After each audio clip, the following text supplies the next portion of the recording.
INFJs, known as the advocates or mystics in the Myers-Briggs system, make up only about 1 to 2% of the population. They're deep thinkers with a profound sense of empathy, intuition, and purpose. Below is a curated list of 50 key signs. You're a true INFJ, drawn from psychological insights and shared experiences. You're fascinated by human psychology. At a family dinner, while everyone chats about weekend plans, you steer the conversation to why your cousin snaps at minor annoyances, drawing on attachment theory to help them unpack it, leaving the table enlightened, but you mentally exhausted. You thrive on complexity and layers of meaning, reading a simple news article about a protest. You spend the evening journaling connections to historical movements, personal ethics, and global inequality, seeing it as a thread in humanity's larger tapestry. You're deeply empathic, absorbing others' emotions. After a friend vents about a breakup over coffee, you feel their heart break in your chest for hours,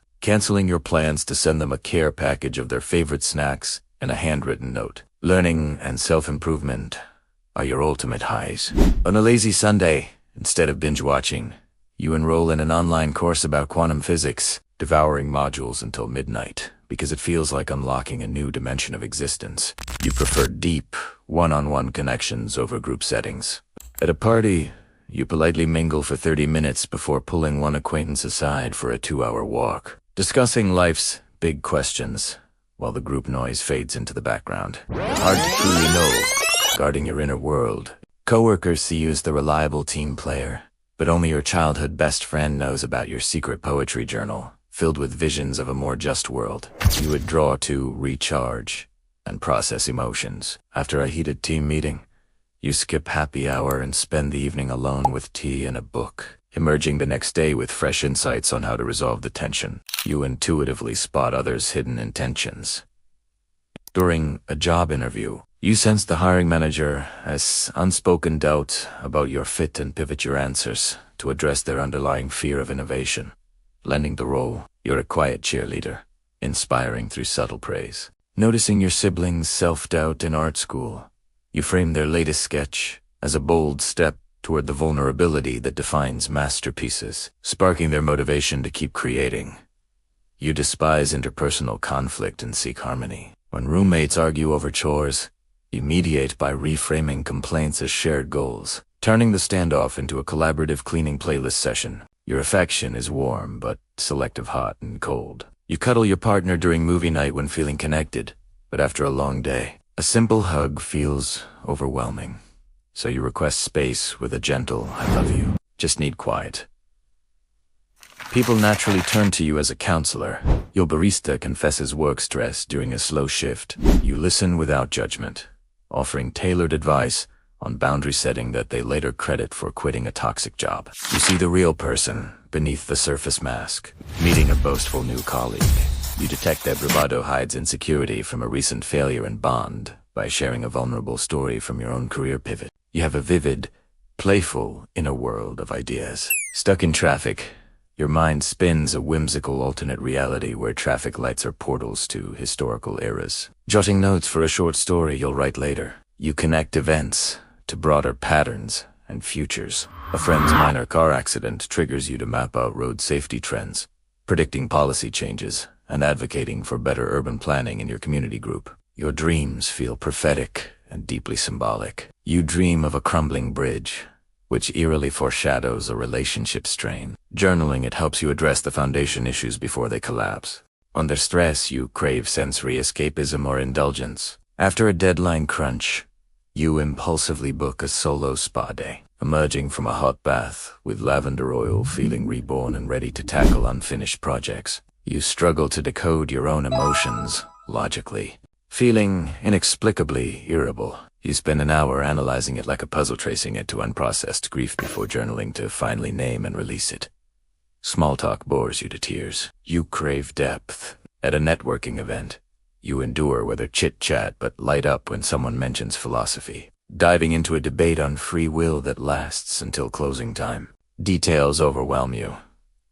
You prefer the big picture. Grocery shopping turns chaotic with too many aisles and labels. You grab essentials intuitively and escape, later meal prepping based on a holistic weekly vision. You excel at interpreting motives and conflicts. In a family feud over inheritance, you uncover that the anger stems from unspoken grief, facilitating a heartfelt talk that heals old wounds. You crave spiritual or metaphysical enlightenment. On a solo hike, you ponder the universe's interconnectedness, inspired to start a meditation group for friends seeking purpose amid daily chaos. You hate sweeping generalizations about people. When a friend says all politicians are corrupt, you counter with nuanced examples of ethical reformers, urging a more empathetic worldview.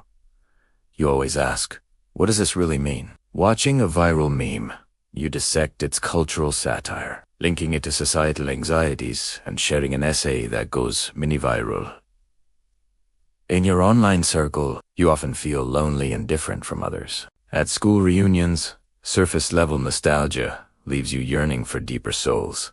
So you seek out one old friend for a late-night philosophy chat. You take an all-or-nothing approach to life. Dating casually, if it's not soul deep by date 3, you end it gracefully, prioritizing a profound connection over superficial flings. You exude a calming warmth that draws confessions. On a flight, a seatmate shares their divorce fears. Your steady eye contact and nod turn it into a therapeutic mid-air session. Your intuition just knows people's true character. Hiring a freelancer, you ignore their polished resume and trust a gut-off vibe, later discovering their history of missed deadlines. You seek genuine truth over superficial gestures, rejecting a flashy gift from a suitor. You value their handwritten letter revealing vulnerabilities, strengthening the bond. You're a true introvert, often mistaken for an extrovert. You charm a wedding crowd with a toast, but vanish early. Recharging alone with a book while guests assume you're the social butterfly. You hold intense, unshakable convictions. Facing workplace discrimination, you quietly advocate for policy change, unwavering even when it risks your promotion. You keep a tiny, loyal circle and prefer solo work. With 500 LinkedIn connections, only 3 get your weekend invites. You thrive freelancing from a cozy home office. You're a high achiever with people-pleasing tendencies, volunteering for every committee. You deliver flawless reports but later crash from burnout, learning to say no for self-care. You're gifted in language and creative writing. Heartbroken, you channel it into a blog post that resonates with thousands, turning pain into poetic catharsis. Your decisions blend emotion and sharp insight. Choosing a career shift, you weigh logical pros, but ultimately follow the heart pull toward nonprofit work that aligns with your values. You reflect deeply on purpose and the world. During a quiet commute, you ponder climate, inactions, existential ripple. Inspired to plant a community garden, you're a visionary, always eyeing the big picture. In project planning, you sketch the 5-year impact, guiding the team past short-term hurdles to transformative success. You're a fixer drawn to those who need help. Befriending a struggling neighbor, you organize resources and emotional support, watching them rebuild with quiet pride. You seek lifelong, authentic relationships. After years apart, you reunite with a college soulmate for an instant deep dive, as if no time passed. You're a perfectionist, often obsessively so, revising a presentation 20 times for the ideal flow. You delay submission until it perfectly captures your vision. You're moody with intense emotional waves. A joyful morning flips to melancholy after a sad song, prompting a solo walk to process the unbidden depth. Surroundings or crowds easily overwhelm you. At a bustling market, the chattering colors flood you. You retreat to a park bench, sketching to ground yourself. You don't open up unless it's on your terms. Therapy feels safe after months of building trust, where you finally unpack childhood dreams, long buried. You're intellectually voracious and endlessly curious. Discovering a podcast on ancient myths, you binge episodes, cross-referencing with books until dawn. You're creative and feel like an unconventional outsider. Designing eco-friendly jewelry from recycled materials, you ignore trends to craft pieces that tell personal stories. You lose track of time in deep focus. Meant to sort laundry for 30 minutes.